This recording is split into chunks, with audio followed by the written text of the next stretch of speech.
Have you ever met a moment in life when chaos wasn't just around you, but inside you?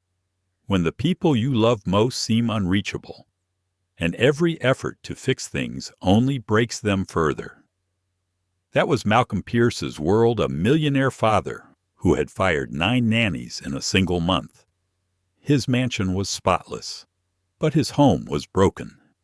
Until one woman walked in, and instead of bowing to his rules, she looked straight into the storm and said just 3 words, "Clean it up."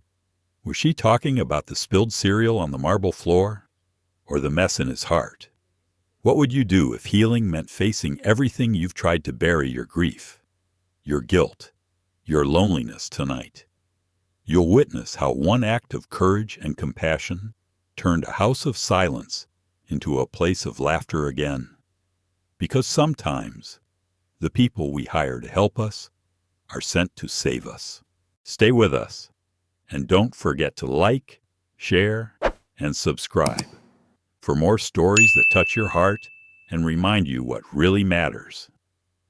The mansion at the end of a tree-lined street in suburban Seattle is said to be so beautiful you have to stop your car just to admire it. The silver-gray tile roof, the white walls, the koi pond, and the perfectly manicured rose garden. But if you stop long enough, you'll hear disembodied voices inside a baby crying from the second floor, toys falling to the floor, and the occasional door slamming with a sickening thud. The house belongs to Malcolm Pierce, a black businessman, CEO of Pierce Innovations, who was once called America's innovation brain by Forbes magazine. But few people know that. Since the day his wife Elena passed away after giving birth to triplets, the house has never been peaceful. 9 nannies left in 1 month. Some cried, some begged to leave. Some left in the middle of the night without a word. The whole town began to say that it was not the children, but the millionaire who could not bear to be around anyone. That morning, Malcolm stood in his office, in front of the wide glass doors overlooking the lake. His coffee cup was cold on the table. The Rolex on his wrist was ticking precisely, but his eyes were blank. He hadn't slept in 2 nights. His body was tired, but his mind was racing with the image of Elena in the hospital, her hand dropping as the 3 babies cried for the first time. "I couldn't save you," Malcolm whispered, not realizing how shaky his voice was. The door opened slightly. Lucinda, the longtime housekeeper, poked her head in and whispered, "Mr. Pierce, they've arrived." "The 10th candidate?" Malcolm nodded slightly, not turning around. "Take her to the library. I only have 10 minutes." The Pierce Library was the only room that had remained the same since Elena was alive. The oak shelves, the smell of old paper, and the sunlight streaming through the windows cast a warm yet small light. The woman walked in, carrying the morning breeze. She wore a white shirt, simple beige pants, her hair neatly tied up, and no makeup on her face, but her eyes were calm, bright, and somehow very determined. "Hello, Mr. Pierce. I'm Naomi Bennett. I'm here for the nanny position." Malcolm looked up, frowning slightly. "Do you know you're the 10th person I've met in a month?" Naomi smiled slightly, her voice soft but firm. "I know, but I didn't come to count how many people I was. I came to work." He looked at her for a few seconds, then opened the file. She used to be a kindergarten teacher, worked at a rehabilitation center for autistic children. No experience as a nanny for rich families. I don't think rich people's children need different care. They are still children. They just need someone who truly cares for them. The words made Malcolm look up. For a moment, he saw something in her eyes that was similar to Elena's understanding without words. He smiled faintly. "You will change your mind after 1 day," Naomi replied calmly. "If so, you will be the 10th person I leave behind." Lucinda stood by, almost choking. Malcolm looked at her for a moment and then said, "The children's room is on the 2nd floor. 3 of them 6 years old. I don't need love. I need order. Do you understand? I understand. But sometimes order comes not from fear, but from trust." He didn't reply, just nodded.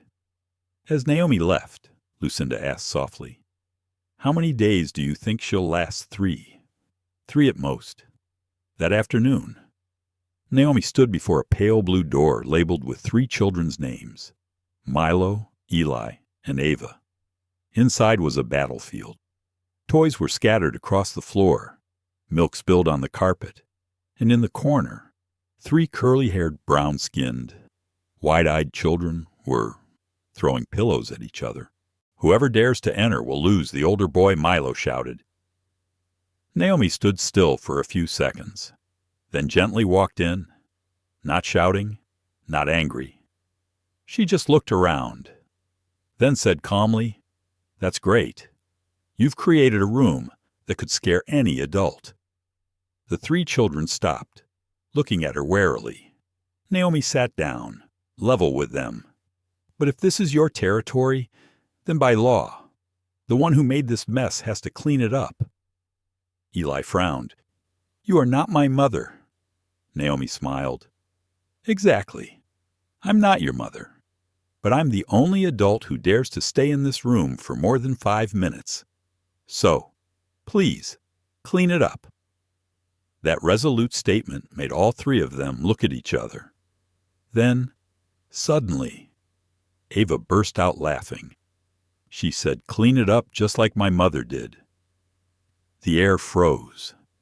Naomi looked at the girl, her voice slowing. "So your mother must be the one who knows how to keep this house warm." The 3 children fell silent for a brief moment, but something in their eyes softened. Naomi didn't push, just quietly began picking up the toys one by one, smiling as Milo silently bent down to help her. In the evening, Lucinda stopped by to find the room lit, the furniture neat, and the sound of soft laughter. She almost dropped the tray of milk. For the first time in a month, no crying. She muttered. Malcolm passed by and stopped. He looked through the window and saw Naomi telling a story. The children huddled in blankets, eyes half closed. Once upon a time there was a king who lost all joy, until he learned to laugh again with his son. Naomi's deep voice rang out. Malcolm paused. How long had it been since he had heard a story in this house? He turned away, clenching his fists. Lucinda looked at him and said softly, "Perhaps you should let her stay." "We'll see," he replied. But his voice was not as certain as before. Late at night, in the living room, the dim light illuminated a photo of Elena holding 3 babies. Naomi came downstairs, broom in hand, cleaning up the milk stains on the floor. Malcolm came out from behind the stairs, his voice hoarse. "You don't need to do that. I have someone to do it." Naomi looked up, her voice calm. "I know, but I want to do it. Sometimes, cleaning is the easiest way to feel useful." He was silent, his eyes resting on her face, tired but bright. "Do you know why the first 9 people left?" he asked. Naomi wiped her hands and looked straight at him. "Because they think you need a maid. But all you really need is someone who dares to tell you that. You are scared." Malcolm was taken aback. No one had ever said that to him before. "I'm not scared," he said softly. "Maybe, but I see a father trying to keep things together by pushing everyone else away." There was a long silence. The wind outside blew through the curtains, leaving a rustling sound. Malcolm turned away, his voice as small as the wind. "You'll leave soon." "Naomi, everyone does. Naomi replied softly. "But firmly, I will only leave if your children no longer need me." Malcolm didn't sleep that night. He walked down the hall and stopped in front of the children's room. The door was ajar. He saw Naomi asleep on the bed, her head tilted, the 3 children close to her. Eli touched the hem of her dress in his sleep. It was a small image, but it made his chest tighten. For the first time in months, he felt the house, at peace. He whispered softly, as if talking to himself, "Maybe. She really is different." And on the second floor, amidst the soft yellow lights, Naomi smiled softly in her sleep. It seemed that she also knew her real battle had only just begun. Mornings in suburban Seattle are always humid. Rain patters on the tiled roof, and gray light filters through the curtains. The large kitchen is filled with the clatter of dishes and the smell of fresh coffee. Naomi is up early, quickly preparing breakfast for the kids' bear-shaped pancakes, fried eggs, and sliced strawberries. Lucinda walked in, startled to see Naomi tidying up. "I've never seen anyone make this kitchen look so alive." Naomi smiled, her voice soft. A house is only truly alive when there are people talking and the smell of food. 3 small footsteps sounded from the stairs. Milo ran ahead, his hair disheveled, his nightgown off his shoulder. Eli yawned, and Ava hugged her old teddy bear. Naomi turned and smiled. "Good morning. Pierce team. Who wants some bear pancakes?" The 3 of them froze. They looked at each other, then at her. No one had called them by that funny name since their mother died. Ava giggled first, and Milo feigned seriousness. "I'll eat if you let me spill the syrup." Deal accepted. Naomi tilted her head. "But if you spill it, I have to clean it up." Eli smiled. A smile he rarely saw. Lucinda watched, tears welling in her eyes. For months, breakfast had been nothing but the clatter of spoons and bowls. Now the kitchen echoed with the sounds of children as before. Malcolm appeared in the doorway, dressed in a dark suit. He took in the scene before him, the children laughing, Naomi leaning over to help Ava wipe her mouth, and Lucinda smiling softly as if she had found something she had lost. "Mr. Pierce, here's your coffee." Lucinda put down her cup. He just nodded, his eyes still fixed on the 3 children. For a moment, he saw Elena in that smile, but the memory quickly made him ache. He turned around, his voice cold. "I'm going out for a moment. Don't let the children make noise. I have an important meeting." As the door closed, the sound of the rain faded into silence. Naomi watched, then sighed softly. She understood, not because he hated his children, but because he didn't know how to face them when their faces looked so much like the one he'd lost. That afternoon, when Malcolm returned, he heard the piano playing in the living room. The sound was rustic and awkward, but there was something about it that made him stop. He slowed down and saw Naomi sitting next to Ava. "That note is F, not G. Try again, like your mother taught you," before Ava asked softly. "Maybe your mother must have had a beautiful soul." Malcolm stopped in the doorway, his voice low. "Don't talk about her in front of the children." Naomi looked up, calmly. "If I don't tell them, the children will think that the memory of their mother is taboo. I don't need you to teach me how to raise children. I don't teach them. I just help them remember that love doesn't disappear when people leave." A heavy silence fell. He looked at her for a long time, his eyes a mixture of anger and helplessness, then turned away. That night, Naomi couldn't sleep.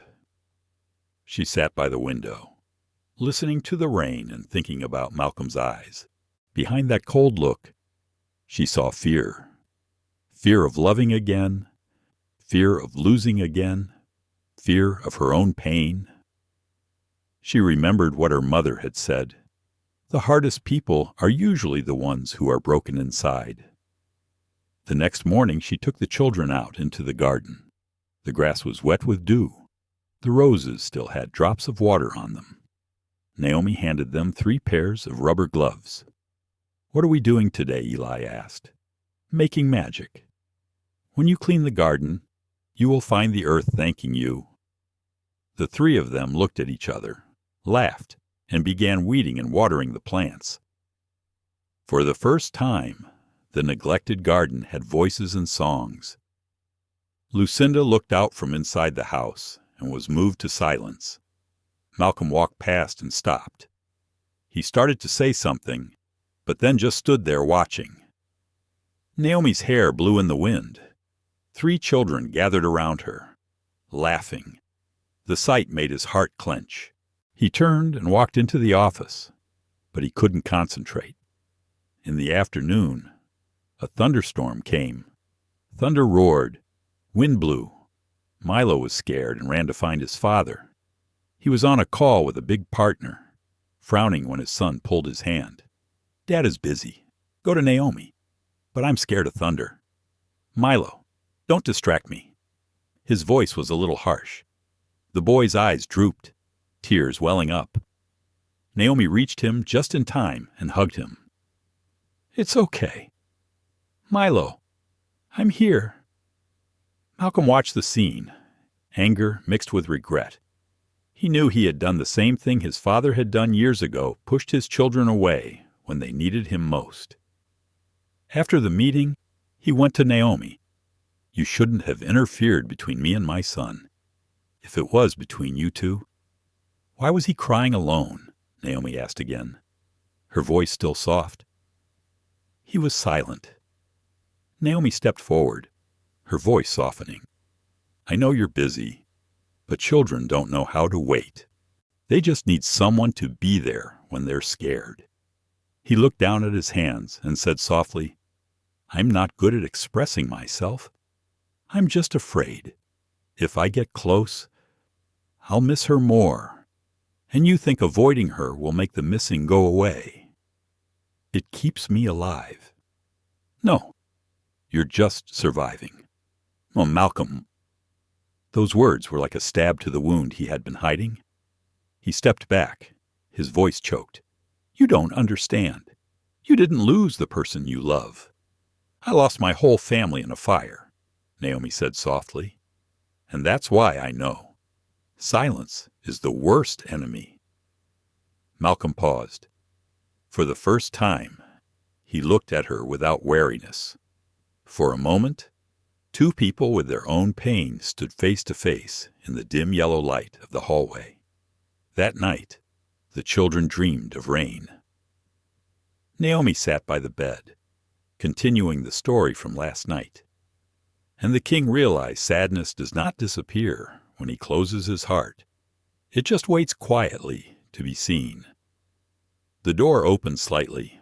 Malcolm stood there, saying nothing. He sat down on a chair and listened to Naomi finish her story. When the children were asleep, he asked softly, "Do you believe people can learn to be happy again?" Naomi smiled, her eyes warm. "I do, if you want to." A tear fell silently down Malcolm's cheek, as fast as the night rain outside the window. For the first time in 6 years, he didn't force a smile. He just sat still, letting the pain breathe. And Naomi knew it was the first moment of healing. It had been 2 weeks since that night, since Malcolm had let his tears fall. Something had changed in the house, not in a noisy way, but in a more peaceful way.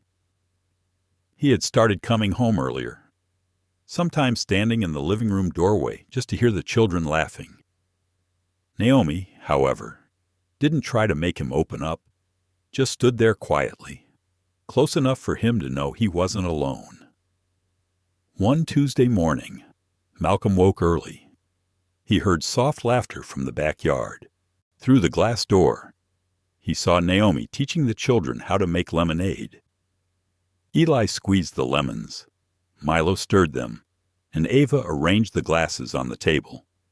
The sunlight shone on Naomi's curly hair, making it shine like honey. He thought of Elena, but this time the memory didn't sting as much as before. There was only a gentle sadness. Naomi saw him and smiled. "Would you like to try it? I never liked lemonade. Maybe you just haven't had one made with real love." The kids laughed. Malcolm took the drink from Eli in surprise. A small sip, a little sour, but refreshing. He laughed, a rare, genuine laugh. "Okay, I admit it. It's good." Ava exclaimed Naomi's right. That morning, laughter echoed far and wide over the wooden fence. Lucinda stood in the kitchen, stunned. It had been a long time since she had seen her master laugh like that, but the peace never lasted long. In the afternoon, Malcolm went to the company. The tense meeting made him impatient. A young employee accidentally dropped a file, and in a blink of an eye, Malcolm vented his anger. His voice echoed throughout the room. "Can't you read? Do I hire people, or do I hire mistakes?" The air was thick. The clerk bowed his head, his voice trembling. "I'm sorry, Mr. Pierce. My mother is in the hospital. But Malcolm didn't listen. He walked out, his chest heavy. As the elevator doors closed, he saw his father reflected in the mirror, a stern, cold man who never apologized. He sighed. Perhaps he was slowly becoming the person he feared the most. That night, Naomi found Malcolm sitting in his study, the lights off. She knocked softly on the door, holding a cup of ginger tea. "I don't need anything." "Thanks," he said, without turning around. "I didn't come to ask what you needed. I just thought, sometimes the strongest people need a minute to breathe." Malcolm looked at the steam rising from the cup. He took it, but remained silent. Naomi sat opposite, saying nothing more, only the ticking of the clock. Finally, he spoke. "I lost my temper today. With my staff. Everyone has their limits. I don't want to be my father. He always made me feel small, never good enough. I swear I won't be. But the more I try to avoid him, the more like him I become." Naomi said softly, "You are different, Malcolm, because you are afraid of that. A cruel person never asks himself if he is wrong." He looked up, his eyes filled with weariness and gratitude. "You make me think too much, Naomi. Thinking is also a way to start changing." As Naomi left, Malcolm watched. In that moment, he felt the room, which had been filled with darkness, seem a little brighter. The next day, an unexpected call came to her house. Naomi picked up the phone. It was from the Hope Foundation, where she had volunteered. The voice on the other end of the line lowered Naomi. "We found someone on the list of patients who survived the fire that year. He wants to see you." She was silent. Her trembling hands gripped the receiver. The past she had buried deep for 7 years suddenly returned. She answered softly, "I will come." That afternoon, Naomi asked for leave early. Lucinda worriedly asked, "Are you okay?" "I'm fine. I just need to see a part of myself again." Across town, she entered a small medical center. In the room sat a man in a wheelchair, Daniel Bennett, her brother, whom Naomi had thought had died in the fire that year. His face was gaunt, but his eyes were the same. "Naomi, you're really alive. And me too." They hugged each other for a long time, tears falling silently. Daniel said he was saved, but had lost his memory for a long time, and now he remembered. Naomi told about the years she wandered, worked as a nurse and then a nanny, feeling guilty because she thought she had abandoned him. It was raining when she left the hospital. Cold, hard rain. She stood under the awning, filled with mixed emotions. She was happy, but also afraid that this past would make Malcolm see her differently. When she got home, she saw that the living room light was still on. Malcolm was waiting for her. "I thought you were taking the night off." "I have something to do." "I know, but the children won't go to sleep unless you say good night." He smiled tiredly. "They say Naomi makes magic houses." Naomi chuckled and went into the nursery, kissing each child on the forehead. When she returned, Malcolm was still standing there, holding a file. "I have a question," he said softly.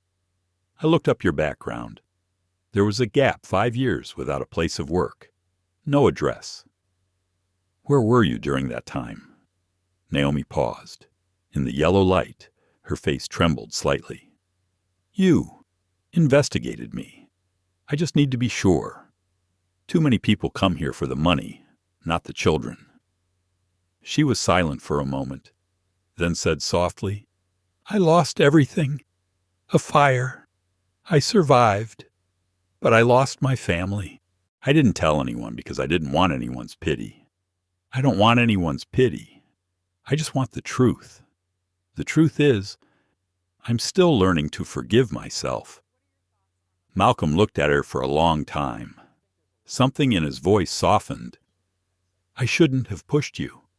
I'm just afraid the kids will lose someone else." "You're right to be afraid. I'm afraid too, but afraid of not being able to protect anyone. Only trust can do that." That night, when Naomi went upstairs, Malcolm was still sitting downstairs. He realized he trusted her more than he ever thought possible. But that trust also made him vulnerable, a feeling he thought he had buried with Elena. A few days later, Malcolm's company was in crisis. A project was accused of racial discrimination in hiring policies, causing a media uproar. The press exposed that he, a black CEO, was running a company where employees were fired because of their skin color. Pressure mounted, and stocks plummeted. He came home tired. The kids were playing with Naomi. He didn't say anything, just went straight to his office. Naomi knocked on the door and put a glass of water on the table. "I heard the news. Are you okay?" "The press called me a hypocrite." His voice was tight. "I tried to build a fair company, and now it's been buried because of someone else's mistakes. You can't control everything, but you can control how you respond to it. Easy for you to say, no.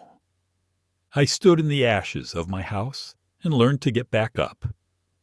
You're stronger than that. Malcolm." He looked at her, his eyes glittering between despair and hope. "Thank you, Naomi. Maybe I need someone to remind me that I'm still human, not a salvation machine." She smiled. "Sometimes it is the cracks that let the light in." Malcolm bowed his head, a thin smile tugging at the corners of his lips. The words echoed in his head all night. Outside, the rain stopped, and inside, Malcolm, for the first time, felt like he wanted to live, really live, and not just exist in the shadow of the past. In the days that followed, Malcolm's house felt like it was breathing twice outside, still warm with the laughter of children. But inside, in his heart, a storm was waiting to break out. The company incident spread. Social media was awash with sarcastic comments. One article carried the headline, "Black Millionaire Talks About Equality." But his employees were fired because they were different. Malcolm stared at the screen. His hands clenched so tightly his knuckles turned white. He said nothing, just turned off the computer, stood up, and left the office. In the afternoon, it was pouring rain. Naomi was teaching Ava how to fold origami cranes when the door opened. Malcolm walked in, his shirt soaked, his face tense. The children ran out to hug him, but he stepped back, his voice harsh. "Go to your room. I need some peace." All three of them paused, their eyes bewildered. Naomi put the crane down on the table and gently lifted the raincoat from his shoulders. "You need to change. I need silence." His voice was heavy, almost broken. Naomi was silent, only going to get a towel. When she returned, he was still standing there, staring out the window at the raging storm. She stepped closer, gently placing her hand on the coffee cup on the table. "I heard about the company. Everyone heard." He chuckled bitterly. "I became a joke to people who wanted to prove that people like me weren't good enough to lead. You're not a joke, but they made me believe it." Naomi looked at him for a long time. In the dim light of the desk lamp, Malcolm's face seemed to age by several years. She stepped closer, her voice warm. "When I lost everything, people also said I was not worth living. But I realized other people do not have the right to write the definition of your life, unless you let them." Malcolm looked up, his eyes misty. "I've fought my whole life to prove otherwise. Naomi, I built a company, built a reputation, and then one false report, and it all came crashing down." He had 3 children who still looked up to him with trust. He had a house with lights still on, waiting for him to come home. Nothing falls apart unless he lets go. He looked at her, wanting to say something, but his throat was tight. For a long moment, there was only the sound of rain hitting the glass. Then, suddenly, he spoke softly. "Elna used to say the same thing you did, that I was always trying to hide my fear. She said, 'Malcolm, you don't have to be strong all the time. I love your weak side too.' And she still says it now, only he doesn't hear it." Malcolm closed his eyes briefly. When he opened them again, his gaze was different, no longer just pain, but a kind of rock-solid determination. He nodded, then turned away. His voice choked, but clear. "Thank you. Naomi, I don't know what would have happened without you." That night, the children couldn't sleep because of the thunder. Naomi sat next to her, reading a story, but Ava kept asking, "Is Daddy sad?" "Maybe. Adults can be sad too. They just hide it better. When I'm sad, I draw a picture of Mom. Dad doesn't." Naomi gently stroked her hair. Maybe he's still trying to draw himself again. Malcolm wasn't in his room that night. He stood on the porch, watching the rain pour down. The hallway light cast a pale yellow glow on his wet hair. Naomi put on her coat and walked out, carrying 2 cups of tea. He took them, his eyes fixed on the storm. "I used to think that if I tried hard enough, the world would accept me. But it seems that the color of my skin still makes people forget that I'm only human. You can't change the way people look at you, but you can choose how you react. You always have the answers. Right? No. I just learned not to let other people's pain determine my worth." He chuckled softly, then remained silent for a long time. Finally, he said softly, "Miss Bennett, why are you always so calm? Because if I collapse, no one will bear my pain. I choose to stand firm, not because I am strong, but because I have to." Malcolm was stunned by the words. He turned and looked her straight in the eyes. Something inside him, like a child who had been imprisoned for so long, burst forth amid the thunder and wind. He spoke slowly. "I think I'm afraid of you." Naomi was a little surprised. "Why, because you see the parts of me that I try to hide." Naomi didn't reply. She just reached out and placed her hand on the cup of tea between them. The heat faded in that distance, and in the silence, both souls knew something had changed. No promises needed, just a look. The next morning, Naomi woke early. When she opened the door, Malcolm was sitting at the kitchen table, his eyes dark, but his expression softer than usual. "I've called my lawyer. I'm holding a press conference this afternoon. What are you going to do? Tell the truth about the company and about the prejudice I've endured. If I want my children to live in a fairer world, I have to start with myself." Naomi nodded, her eyes filled with pride. That's the father they need to see. That afternoon, the press conference took place at headquarters. The room was packed with reporters. When Malcolm stepped onto the podium, the spotlight was on his face. He took a deep breath, his voice steady. "I am not perfect, but I will not be silent. My company made mistakes, and we will take responsibility. I am a black man, a father, a leader. I do not ask for pity. I ask for respect." The conference room fell silent. A reporter asked, "Do you think you are risking your career? If I keep silent to keep my career, I will lose my soul. I choose people." The applause was sporadic at first, then louder. Naomi watched live on TV, tears falling uncontrollably. "Beside her," Lucinda said softly. "He's back." Malcolm came home late that night. The door swung open, soft light illuminating his tired but relieved face. Naomi stood waiting, smiling warmly. "You did it? No, it was us. You helped me see that I wasn't alone." Suddenly, Ava ran out and hugged her father. "Dad, I saw you on TV." Naomi was crying again. They looked at each other and laughed. Malcolm picked up his daughter and turned to Naomi. "Tomorrow, I want the children to go to the garden. We need to plant roses again," Elna used to say. "When the flowers bloom, the sadness will be a little less." Naomi nodded. In the lamplight, she saw clearly, for the first time since she met him, that Malcolm's eyes no longer held darkness. That night, she lay listening to the rain gradually fade away. Her heart warmed, but somewhere there was still a vague worry. She knew that life rarely rests when people have just found peace, and she was not wrong, because the next morning, when she opened the door, she saw a black car parked in front of the gate. A man in a suit got out. In his hand was a sealed envelope with the court logo.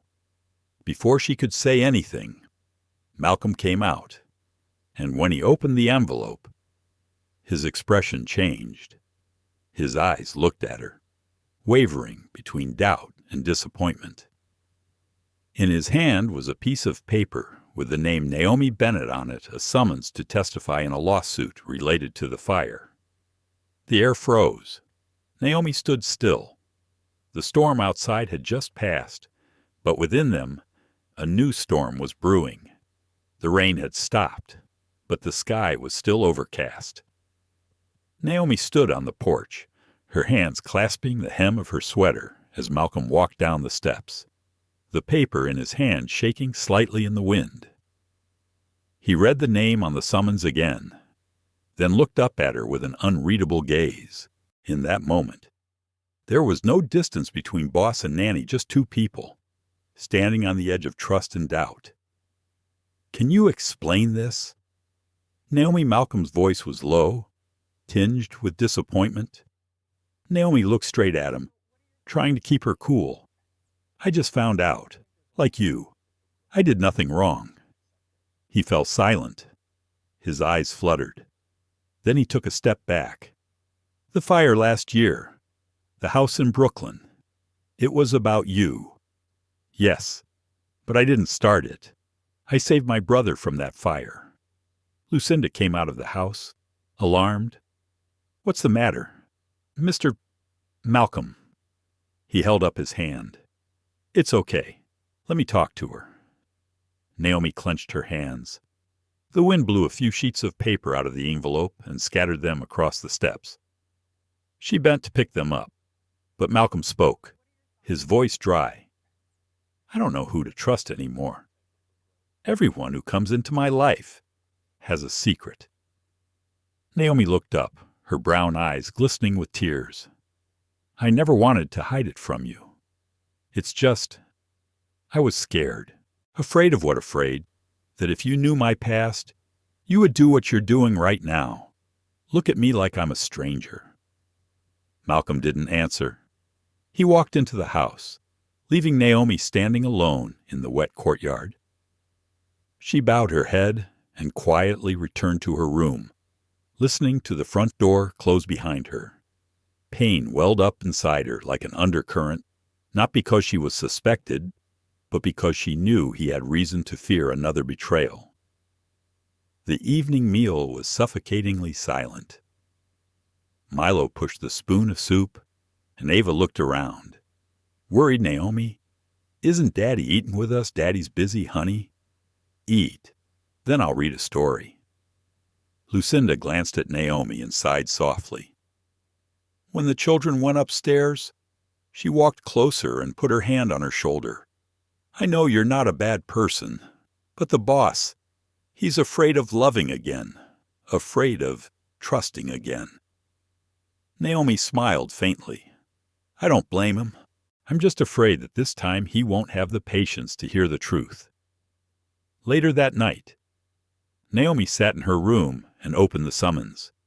The words were cold. Naomi Bennett witness to fire at 421 Eldridge Street.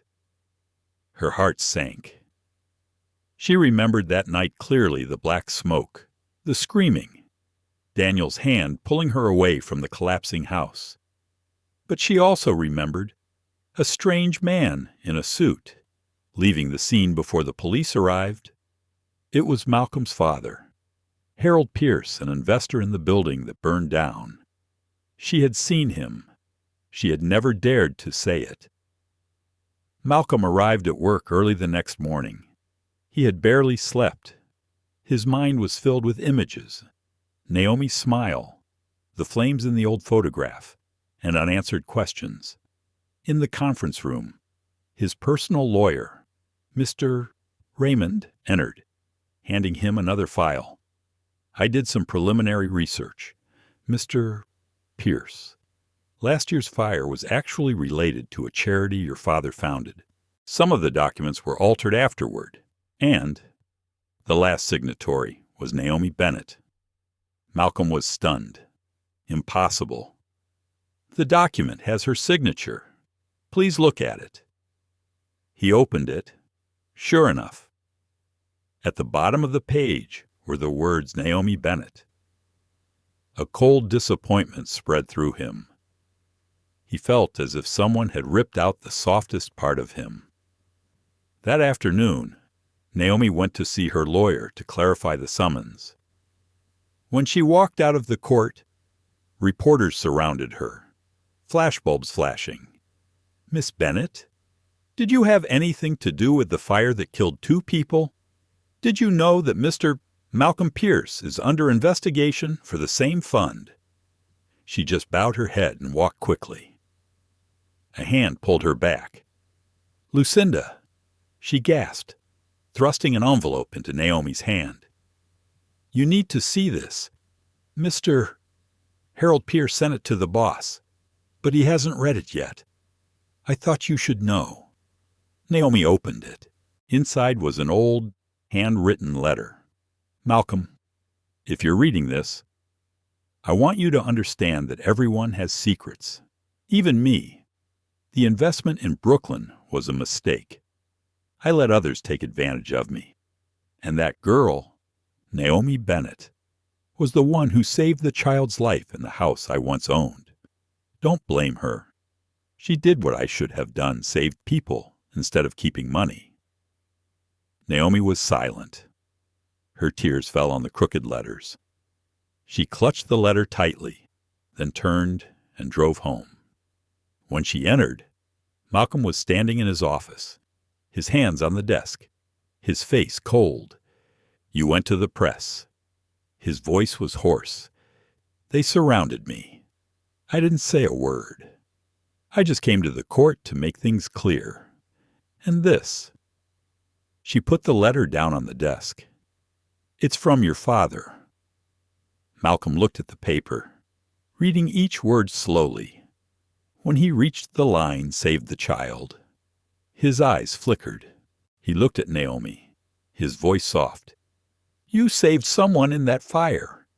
Yes, a boy. I didn't know who he was until today. But I remember. The old photo on your desk. The child in the photo was the boy I carried out of the fire. Malcolm froze. The picture was of himself, 5 or 6 years old, in the fire at his old house. He vaguely remembered someone's hand lifting him out of the smoke. He thought it was his mother's. But now the truth came back to him like a thunderbolt. It was you, he said, his eyes widening. It was you who saved me. Naomi nodded, tears rolling down her face. I didn't mean to say it, but I know you need the truth. Malcolm sank into a chair, his head in his hands. The room fell silent. After a moment, he looked up. His voice choked. Why did you hide this from me? Because I don't want you to think I came here to be rewarded. I just want to do my job and live in peace. He stood up and walked towards her, his eyes filled with shame and emotion. I doubted you. I spoke harshly to you. You are only human. Malcolm. Humans get scared when their hearts have been burned once. For the first time, he laughed, a hoarse and tired laugh.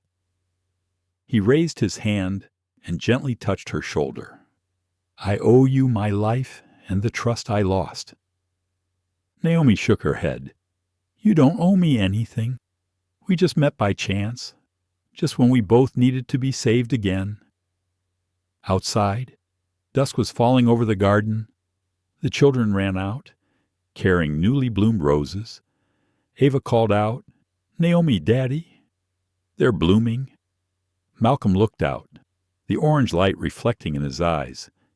He turned to Naomi, smiling softly. Maybe Elena was right. When the flowers bloom, the sadness will lessen.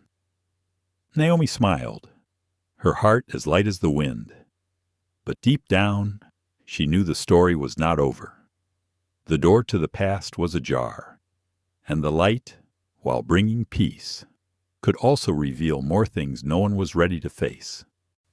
That night, after everyone had fallen asleep, Naomi opened a drawer and took out another letter, one she had never sent to anyone. She had written it 5 years earlier, right after the fire. The last line read, If one day I see the child in the fire again, I just want to say I'm sorry I couldn't save your parents. She folded it back, looking out the window where Malcolm sat reading the paper in the yellow light. And in that moment, she knew fate had brought them all this way, just to repay the debt of light in the ashes. The next morning, the house was filled with sunlight. The chirping of sparrows in the garden and the laughter of children in the kitchen made the atmosphere feel like a wash after the heavy days. Naomi walked out of the room, holding a pot of warm tea. The image of last night still lingered in her mind. Malcolm's silent tears, his words engraved in her mind. I doubted the only person who ever saved me. When she entered the kitchen, Lucinda was laughing with Milo, and Ava was at the table, peeling strawberries with a small knife. Malcolm was sitting near the window, a cup of coffee in his hand. He looked up when he saw her. It was no longer wary or distant, but still as if he were observing someone he didn't quite trust, but was beginning to want to. The coffee is a bit bitter today, he said softly, his voice a little joking, probably because there is not enough sugar. Naomi smiled, replying calmly. Or maybe the drinker's taste has changed. They looked at each other, a brief but warm moment. Lucinda left quietly, leaving the private space. Malcolm put down his coffee cup, his voice low. "I reread your letter all night. I understand. He was afraid I would repeat his mistake, lose the person I was supposed to protect." "Everyone is afraid," Naomi replied softly. "But you still have a chance." Malcolm looked at the 3 laughing children, his eyes softening. "Yes, maybe I was given that chance a second time." That afternoon, Malcolm invited Naomi out to the back garden where he often sat when he wanted to meditate. In the middle of the green, there was an old wooden chair he had made with his late father. He pointed to it and said softly, "This chair once had a broken leg. I was going to throw it away, but then I fixed it. I want to keep it, because it reminds me that anything that is broken can still stand if someone is willing to mend it." Naomi knew he was referring to something else, but she just smiled. "What about the scratch?" she asked. "Just leave it there. It's proof that it was fallen, but not abandoned." His words made her heart ache, just enough comfort to make her cry, but also enough to make her smile. That night, while Naomi read to the children, Malcolm stood outside the door and watched silently. The sight moved him 3 small faces leaning against each other, their eyes filled with passion. Naomi's voice as soft as a gentle breeze. He suddenly realized that of all the people who had ever passed through his life, no one had ever made this house come alive like she had. A week later, he decided to take the family to a small farm in Vermont, a place his father had bought but had not yet visited. The mountain air was fresh. The sky was clear. Naomi went along to look after the children, although she was still cautious. On the way, Eli kept asking silly questions that made the whole car burst into laughter. Ava sat in the middle, hugging her teddy bear tightly. Milo leaned his head on Naomi's shoulder, fast asleep. Malcolm looked in the rearview mirror and caught sight of it, a simple yet cozy scene. He smiled slightly, feeling an unprecedented sense of peace rising in his heart. At night, after everyone had gone to sleep, he sat alone on the porch. The moonlight shone on his face, reflected in his glass of wine. Naomi came out, wrapped in a thin scarf, holding 2 cups of hot cocoa. "I thought you might need something lighter than wine," she said, setting the cups down in front of him. "Thanks. I was thinking of things I hadn't said yet. Like, I never apologized to you for letting fear make me treat you like a stranger." Naomi sat down, her eyes shining in the moonlight. "I understand. Anyone who has been hurt builds up barriers. The important thing is, you're trying to break them down." Malcolm looked at her for a long time. In the silence, he suddenly asked Naomi, "Have you ever thought, if life hadn't brought you to my house, where would you be?" She smiled softly. "Maybe somewhere far away from here, teaching children to write or growing flowers. But perhaps, wherever I am, I will still meet children who need a hug." Her words silenced Malcolm. He realized that perhaps what made her different was the way she saw the world, not with anger, but with compassion. The next day, while Naomi was playing with the children in the meadow, Malcolm received a call. Raymond's voice was urgent. "Malcolm, I have to tell you something. Someone is leaking inside information about Naomi to the press. Someone in your company is selling her pictures and files, along with rumors that she received money from your father's charity." What Malcolm stood up. "Find out who did it right now." He hung up, his heart racing. He looked out at the field, where Naomi was laughing with the children, and a feeling of dread washed over him, fear that the past would swallow up the present again. That night, he told Naomi everything. She was silent, her hands clenched. "I knew it would happen soon. The people who lost money in that fire, They still haven't forgotten. I'll protect you, Malcolm said firmly. Naomi looked at him, her voice soft but firm. You don't need to protect me. Just trust me. I've learned to stand firm when someone tries to put me down. Malcolm was silent. The words were like a mirror to himself for so long. He had used power to shield himself, while she had used courage to stand tall. 2 days later, a newspaper article appeared. Billionaire Pierce's nanny was involved in a mysterious fire. A picture of Naomi and her children appeared on the front page. Malcolm's company was questioned about hiring someone with a dark past. The media was in an uproar. That morning, Naomi silently folded her clothes, preparing to leave. But when she walked out to the living room, the 3 children were waiting. Milo ran to hug her tightly. Don't go. You said if someone did something wrong, they had to fix it. You haven't done anything wrong. Naomi knelt down and hugged the boy.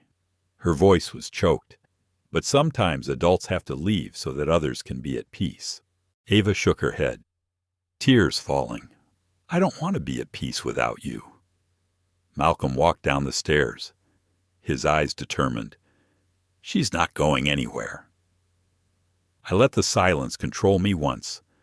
I won't let it do it again. He turned to Naomi. I'm going to hold a press conference. Come with me. The whole city was shocked when Malcolm Pierce, the secretive millionaire, appeared before dozens of cameras that afternoon. Naomi stood beside him, her face calm. I know there are rumors about this woman, Malcolm began, his voice firm. But the truth is, she saved my life. If she has any fault, her only fault is that she is too humble to say so. The reporters were all asking questions, but Malcolm continued, his eyes fixed on the camera. I didn't hire her out of pity. I trusted her because my child changed thanks to her. And if the public wants to know which side I'm on, here's the answer. I'm on the side of the man who taught me how to be a father. Naomi stood still. In the flashing light, she just looked at him, and for the first time, the fear in her completely melted away. As they stepped down from the dais, Malcolm said softly, I guess you can't be quiet anymore. Naomi laughed, her voice as soft as a breath.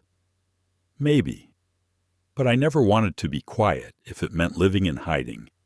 Behind them, the children were waiting, running to hug them both. In that moment, Naomi felt what she had long thought she had lost: a home, a belief, and a man who dared to make the right choice even against the world.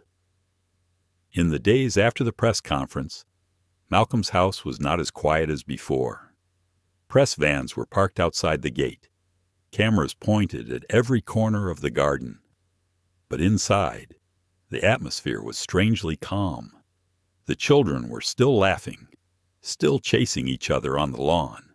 Naomi made tea as usual, and Malcolm sat in his office, reading the torrent of emails from everywhere: apologies, thanks, and stories of people suffering similar injustices.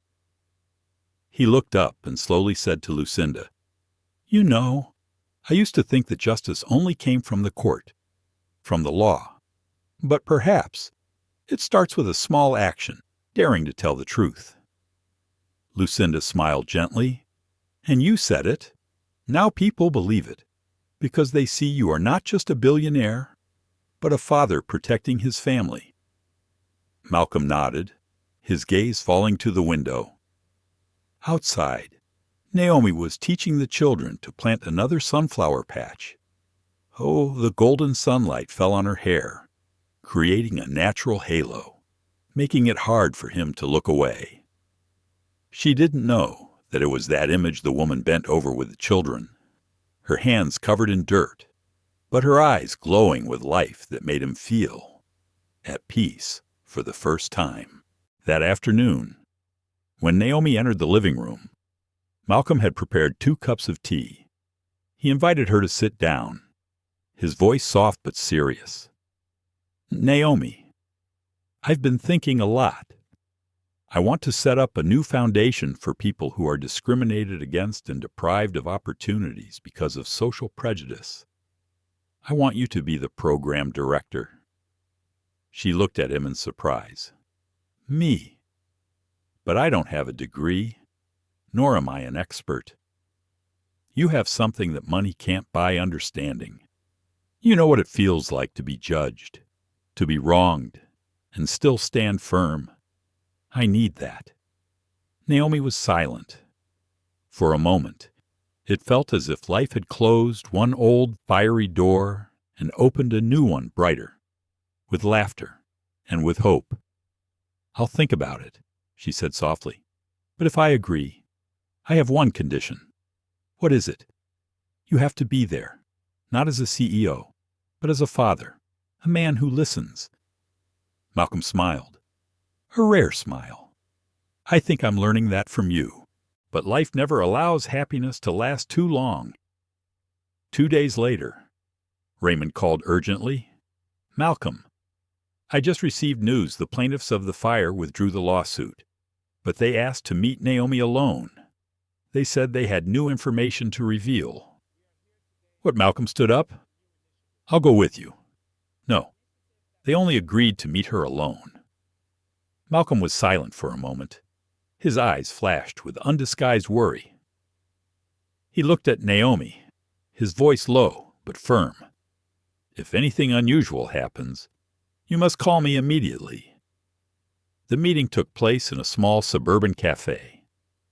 Naomi walked in and saw a woman with gray hair and tired but determined eyes, Clarissa Shaw, the wife of the engineer who had died in the fire.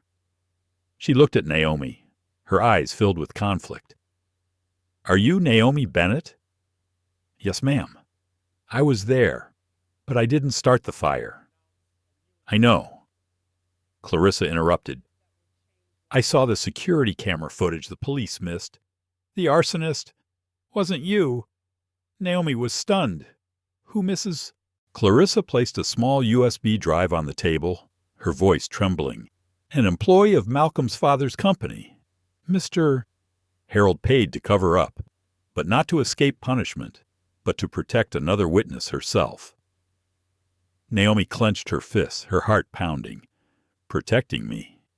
He knew that if her name got out, she would be blamed. He regretted it all his life for not speaking out. Before he died, he sent me this letter. Naomi took the envelope and opened it, trembling. The handwriting was old and scrawled, but it was enough to make her cry. "Naomi, if you read this, it means I am no longer here to apologize. I let your father die unjustly, let you suffer a bad reputation, but I saw you save my son. I am grateful to you. Please forgive me if you can. Harold Pierce." When Naomi returned, Malcolm was waiting outside the door, his silhouette hidden in the twilight. She handed him the letter. Her voice choked. "Your father knew everything. He wasn't hiding the truth to protect his reputation, but to keep me from being hurt." Malcolm finished reading, his hand shaking slightly. A tear fell slowly down his cheek. "I was angry with him all my life," he whispered. "Now I just feel grateful." He looked up at Naomi, his eyes filled with emotion. "You are the one who kept the last good thing in him." Those words made Naomi unable to hold back her tears. All the misunderstandings, pain, and fears seemed to be washed away.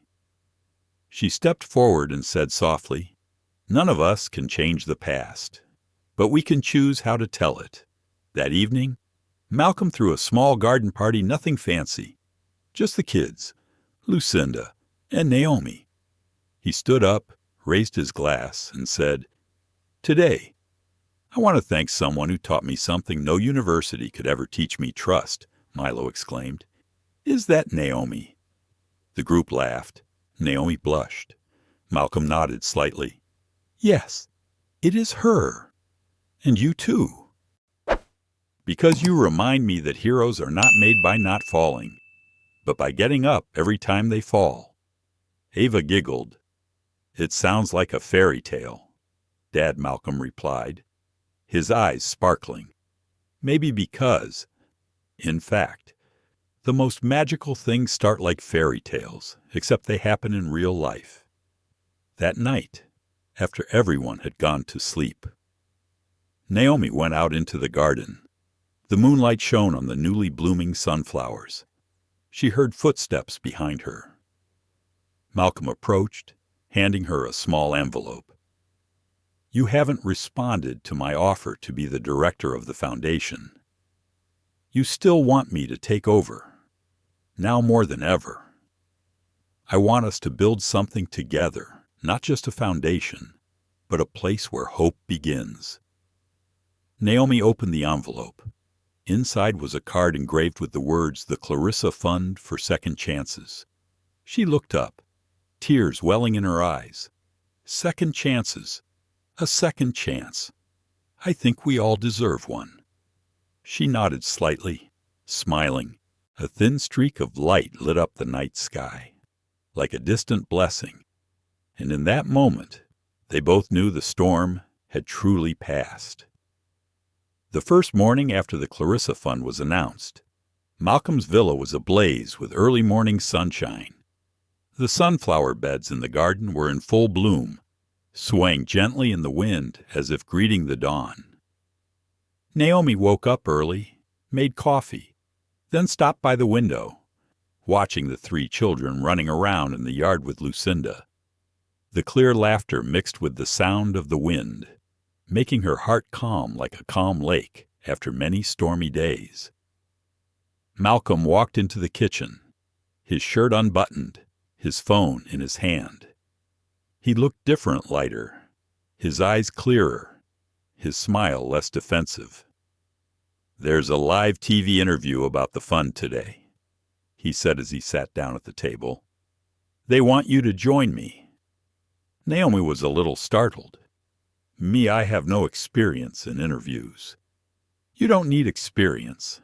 Just be yourself. She was silent for a few seconds, then nodded. Myself, those 2 words no longer scared her as before. Perhaps because the man in front of her had helped her understand that the truth was not a burden, but a refuge for those who had been misunderstood. The interview took place in a simple space. No fancy backdrop, just Malcolm and Naomi sitting next to each other. The host asked Mr. Pierce, "Why did you choose this woman to co-found the foundation?" Malcolm smiled, his eyes glancing towards Naomi. "Because she was the reason I didn't give up when the world turned its back. If justice is what we crave, then kindness is the path to it. Naomi reminded me of that." Naomi bowed her head slightly. Her voice was calm, not trembling like before. "I am not special.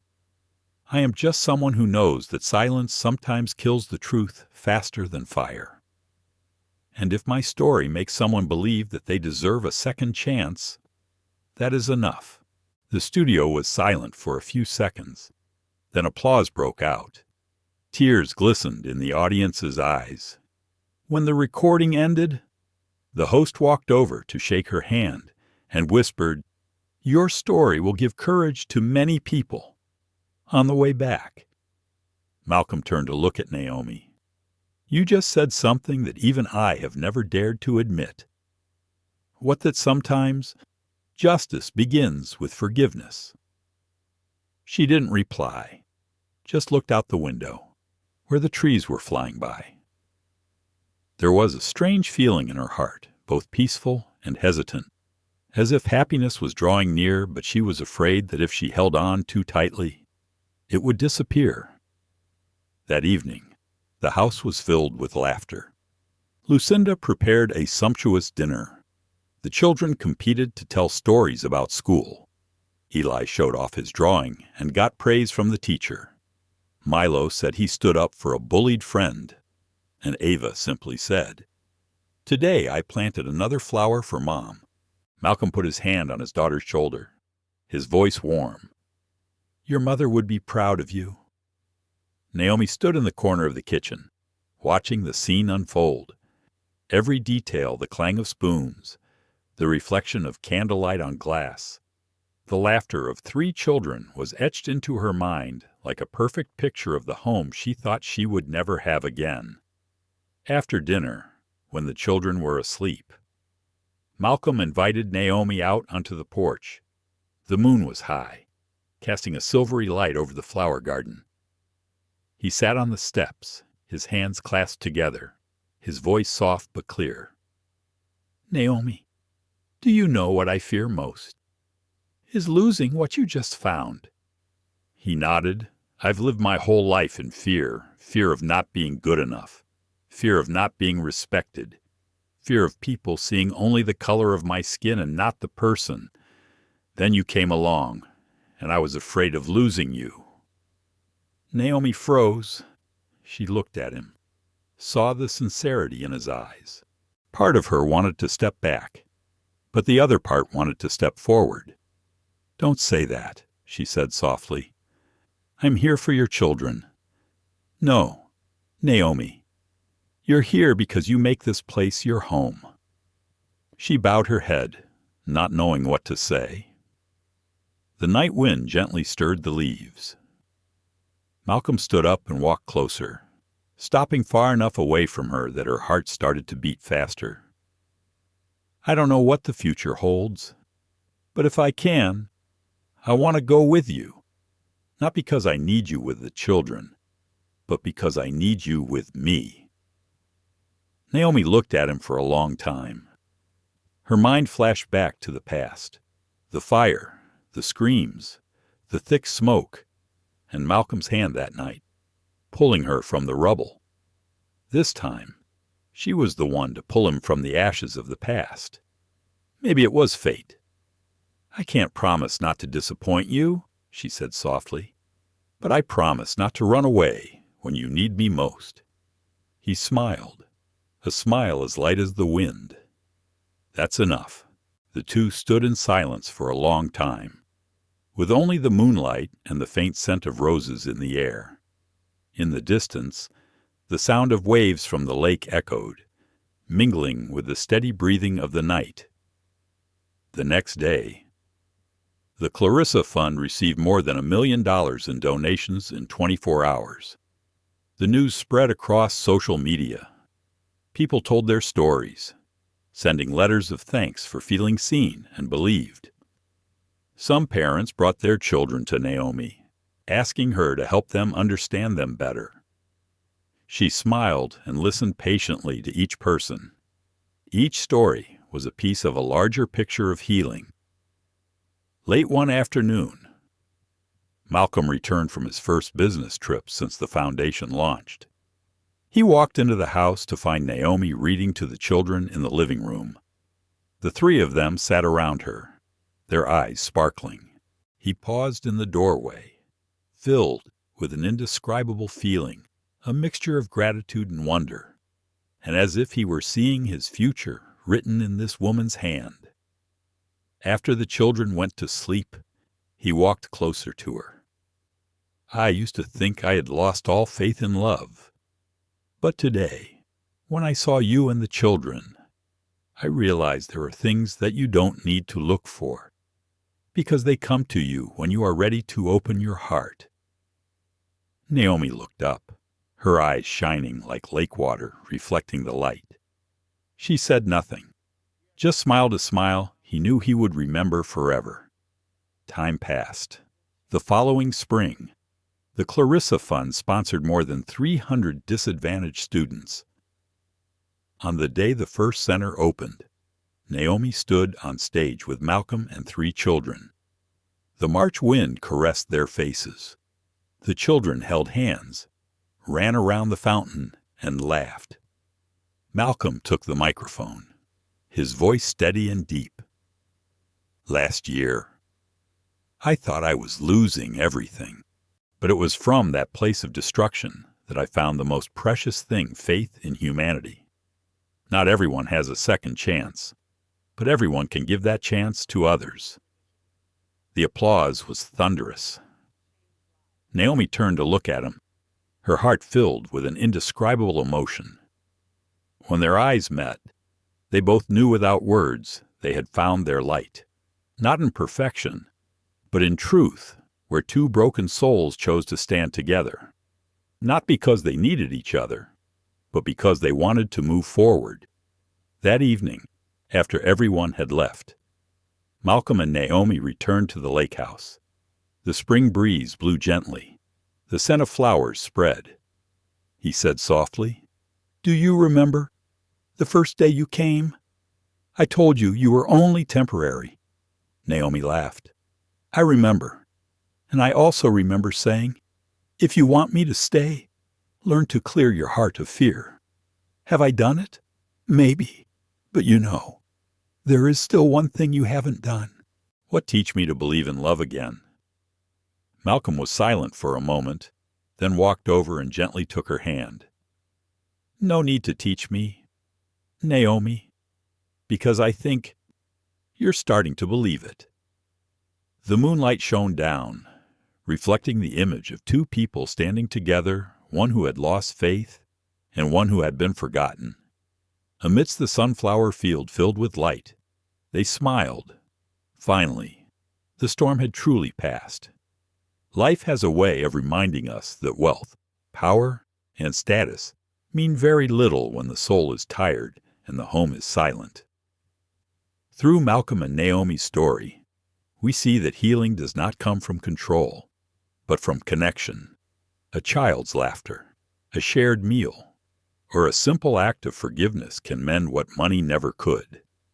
Many of us carry losses we never speak of, dreams that burned away, people we never got to say goodbye to. Yet, as Naomi showed, love that's patient enough to stay through the mess can turn sorrow into purpose. And as Malcolm learned, letting someone in isn't a sign of weakness. It's the beginning of strength. So perhaps the greatest lesson is this: we don't need to fix everything alone. Sometimes, what looks like an ending is simply the moment life invites us to begin again with gentleness, humility, and love. Thank you so much for watching and sharing this journey with us.